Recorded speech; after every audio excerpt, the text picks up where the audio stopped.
Carolina setting up now. Blake whipped across, they score!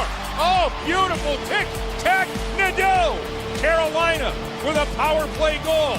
The Trip Tracy reverse jinx works, and it's 2-1 Carolina. 5:02 left in the second. There's a shot in front, the score! Oh, Carolina Stankoven creates the turnover and then ripped into the slot. Bradley Nadeau with the shot. His second of the game, and it's 3-1 Carolina. That was not a preseason release by Bradley Nadeau. That is a flat-out NHL release and finish. How about that, ladies and gentlemen? The Carolina Hurricanes won a game. We start there. But also, how about one of the top prospects in the organization, Bradley Nadeau, scoring twice. He had at one point 3 goals in a 4-goal span for Carolina. It went Nadeau, who I believe scored the 5th goal in Tampa. Felix Unger Sorum, who scored the 1st goal tonight. Nadeau, Legault. What's going on? If you had 3 names, chances are you scored a goal tonight. Felix Unger Sorum, Charles Alexis Legault. They bookended Bradley Nadeau. We've been waiting for Nadeau. I'll stop with the same old, tired, old man jokes now.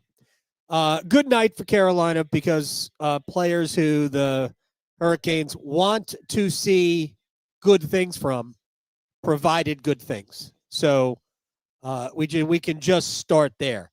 But there was a lot of good in tonight's game. I thought, just starting from the goal mouth, I thought Kaden Primo, when he's not handling the puck, and let's be perfectly honest about Kaden Primo. Handling the puck is an adventure, and they're going to have to clean that up because in the NHL, if you can't handle the puck, then don't even try. Because tonight, in the 3 or 4 opportunities where he had to handle the puck, it was really a disaster. So it didn't cost them goals tonight. It cost them a goal the other day.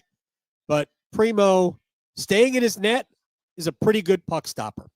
So, I think Carolina's got something to work with there. And if they can work with him on his puck handling, then Carolina has a good third goaltender. But I thought he was good today to make a couple of really good stops. One I'll let you hear later on, stopping Cole Smith, who was coming in alone from the right side. Look, it ain't one of Nashville's best, right? But it was still a dynamite opportunity for Nashville in a 1-1 hockey game to get their nose back out in front. And it was a good save from Kaden Primo there. All right, let's talk about briefly what I saw tonight from number 29. And I want to start with what we saw Monday night, which was a bit of a mess.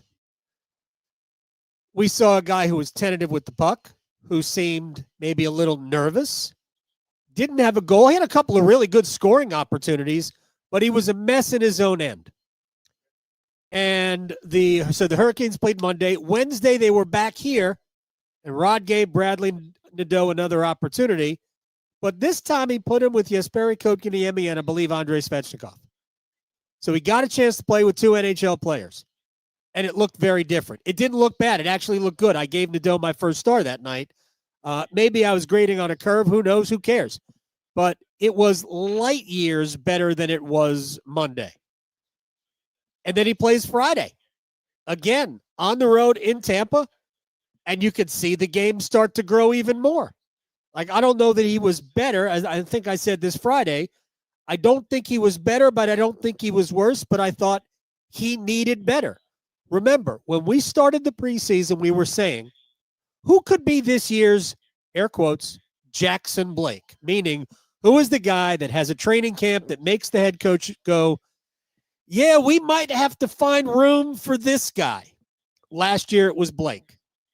Now, I don't know if that player exists this year. I don't. I still think it is very much a long shot that we get somebody to surprise and make the roster. However, or as Stephen A. Smith might say, however, if Nadeau is going to score goals, and also add what I saw in the third period, which was a hustling back to deny a goal-scoring chance in transition to intercept the puck on a back check. I saw that and went, was that Nadeau? Because if we go back to finding this year's Jackson Blake, last year, I believe Blake really proved to the head coach that he belonged in his final preseason game when his offense wasn't great, but his back checking was. And if Nadeau is going to do that, he gives himself a chance. And that's all you could ask, right? So you say there's a chance. So if I could just fast forward and dream a little with you, the Hurricane fan, who is also a fan of their prospects. And again, I don't make it any better than 20-25% that Nadeau makes the team. But he puts himself on the radar screen with that. And if Nadeau has another game tomorrow, I'm just going to guess he's going to play tomorrow. If he has another good game tomorrow, doesn't even have to score a goal. If he's dangerous, if he does the little things, right? And I'm going to assume that Florida's going to address something representing at least half an NHL lineup. So if Nadeau can do a few of those things, we know there's not going to be a ton of NHLers in the lineup for Carolina. So he's going to be matched up against NHL players, most likely against the Panthers. So if Nadeau can do a little bit more tomorrow, now you've got the head coach thinking, all right, maybe we got to take this guy. And then what does the lineup look like if we get to that point? So with respect to a friend, we'll just call him Michelle. Okay? That's what we'll call him. Shouts to you. What if the Hurricanes, we have the top line, Aho, Jarvis, Ehlers. What if the second line is the line we saw tonight? If the second line is Stankoven in the middle, Blake on the right, Nadeau on the left. Like I said, when you're playing with a guy like Jackson Blake, who will create offense, if you're Nadeau, you get yourself in shooting positions and wait for that puck because Blake will find you. And Stankoven and Blake both who know how to get the puck. I'm just saying, it might be good. And if you put Dominic Fensori, not going to happen, and Sean Walker on the ice together, nobody looks small because they're all small. I kid. That is the only drawback to Nadeau, is that he does not bring a lot of size. But the Hurricanes have a team full of players of Nadeau's size, and they have a team full of good players. Jackson Blake's a good player. Logan Stankoven's a good player. Jarvis, Aho, Ehlers, they're all the same. So I thought it was exciting to watch Nadeau tonight. I don't know what's going to happen. Oh, by the way, if we continue down the lineup, what if that third line actually is Jesperi Kotkaniemi, third scoring line, Kotkaniemi with Svechnikov and Taylor Hall? Wait a second. It makes Jesperi Kotkaniemi feel a little bit better about himself. Wait a second. I get to play with a former MVP and Andrei Svechnikov? I mean, even if it's 13 minutes a night. Nothing wrong with that. And then you've got Stahl, Martinook, and maybe Eric Robinson. Hurricanes got a lot of forwards, man. It's going to be hard to see a guy on a long-term contract like William Carrier, who adds so much to your team, possibly not being in the lineup. Again, we're dreaming here, right? We're just kind of messing around. We got a whiteboard. We're writing all sorts of stuff over it. But it's just something to think about. Jackson Blake continued to be a dynamite player. I said this during the offseason. I've said it to so many people, and nobody has said you're crazy. To me, at least in the offensive end, he's Teuvo Teravainen. That's what Jackson Blake is to me. He is a creative offensive piece. He can finish, but he's really more of a creator passer, I think. He is dynamite in puck retrieval.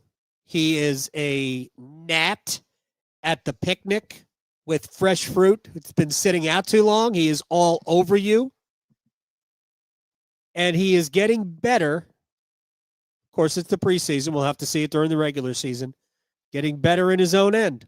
I think he was better in his own end at the end of last year. So I could watch Jackson Blake play all day long. I thought it was a good night for Logan Stankoven in the middle of the rink. He was about 60%, a little bit more than that, in the faceoff circle. But again, he's good around the net. He's comfortable in the middle of the ice. He just knows how to find space. He knows how to create havoc. He knows how to get the puck. Again, a lot of good things. A lot of good things from him. I want to go back to something I said the other night that I got some pushback on, and I even got some pushback on as I was sort of bringing the conversation to the people up here in the press box. And Rod Brindamore said something to me in the pregame today that I just thought I would pass along. And again, it's the preseason. We're probably not going to be here too much longer. But I did want to get this out. So Rod said, I want to see if I have the exact quote here. Because we were talking about the lineups that they have put out there. Because we really have not seen much at all. Like we saw Jordan Stahl play tonight for the first time. Jordan Martinook played tonight for the first time. We've only seen Aho and Jarvis and Ehlers once. It was the second time. This is the fourth preseason game. It was the second time for Stankoven and Blake. Right? We have only seen one NHL defenseman in the lineup at any given time. We saw Nikishin play twice. We saw Mike Riley play twice. This, I believe, was the second night for Sean Walker. We've seen Gostisbehere twice. We have not seen Slavin. We have not seen Chatfield. We have not seen Keandre Miller. And as a quick aside, Rod said, doubt we'll see Slavin or Chatfield before the start of the regular season against the Devils on the 9th. And I said, are you concerned at all that any of them will miss? And I asked him specifically about Miller. And he said, that's the only concern, and it's mostly because they won't have seen him play. He said, I know what I'm getting out of Slavin and Chatfield. So if they don't play a preseason game, no big deal. As long as they're ready to go, I'm putting them on the ice. But he's a little bit more concerned about what would happen with Keandre Miller because he's not used to this in a game. Not to say that they're going to work him in slowly. I just get the sense that he would need to see him in a couple of really high-level practices. And they will have some practice time this week. The game is tomorrow, then the next game is Saturday. They'll have probably 3 good practice days. We don't know what condition Miller will be in. And then after Saturday's preseason game, they don't play till Thursday against the Devils. So it'll be at least 2, maybe 3 more practices in between the last preseason game and the start of the regular season. So there will be time to get Miller up to speed. And again, if Miller doesn't start the season, maybe that'll open the door for Charles Alexis Legault. I will say, even though he scored a goal tonight, I still haven't seen Legault play well enough to say he's got to make the team. We haven't seen that. In fact, I'm not sure he's been better than Dominic Fensori. But that isn't necessarily a knock on Legault. I think Fensori has been very, very noticeable all the time. He ran the power play tonight, Fensori. He was the defenseman on the first power play. I thought he was good.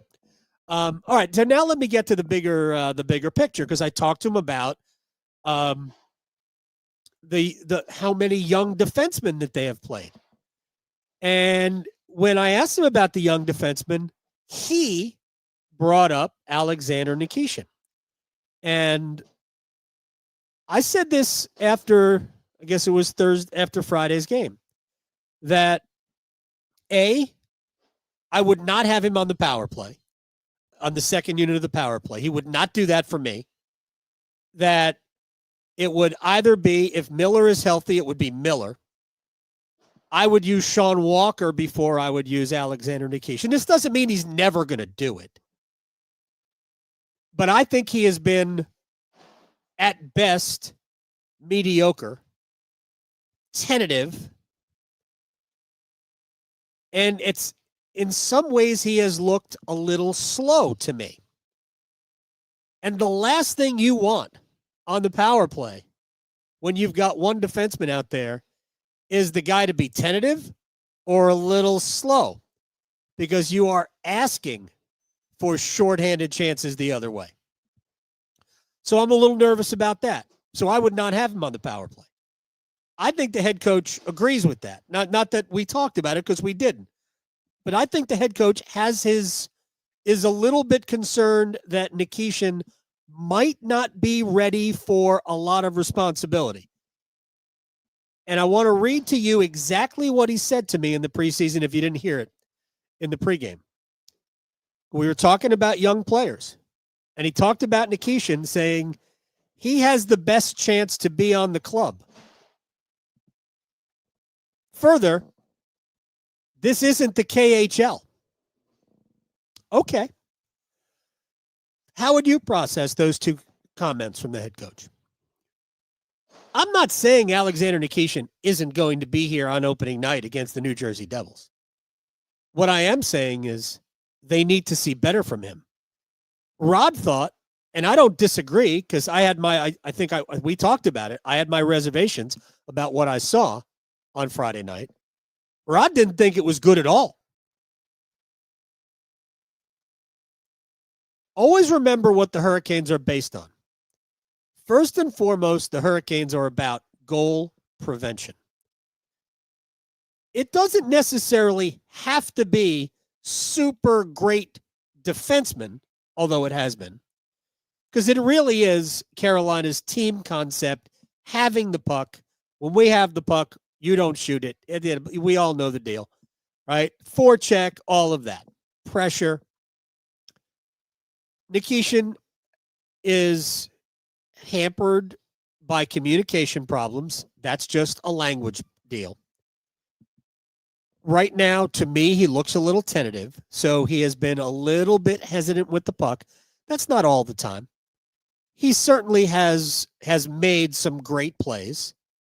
We don't have to look any further than who was the past two in the playoffs. It was Stankoven, right? Where it was a quick pass up from deep on the right side of the defensive zone, all the way out into the neutral zone by the blue line. So we know what's there. But what we have seen so far during the preseason really hasn't been that. So he's got some steps to take before he really earns the head coach's trust. And experimenting like that in the regular season will get you beat. Now, I'm not saying he won't be in the opening night lineup, but here's the way I view it with Nikishin. I said this at the very beginning. I would not expect him to be in Carolina's top four at the beginning of the season. And who knows how long it will take. I expect Carolina's top four to look like this. Slavin, I would like Slavin and Chatfield, because I think that is as shut down a pair as you will find in the NHL. I would like to see that, but I can see Slavin and Walker. And I can see Miller and Chatfield, and here's why. Chatfield can be more of the defensive-minded guy and allow Miller to push up and showcase some of his offense. And Walker can do the same with Slavin on the left side. To me, that's Carolina's top four. And then we have Gostisbehere playing his offside, making it as easy as possible on Nikishin.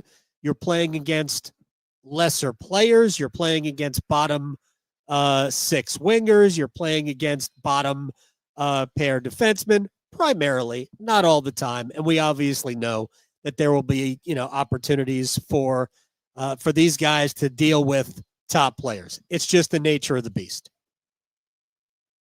But I think that's probably the way Rod goes to start the season, because there are real fears for me, at least in the short term.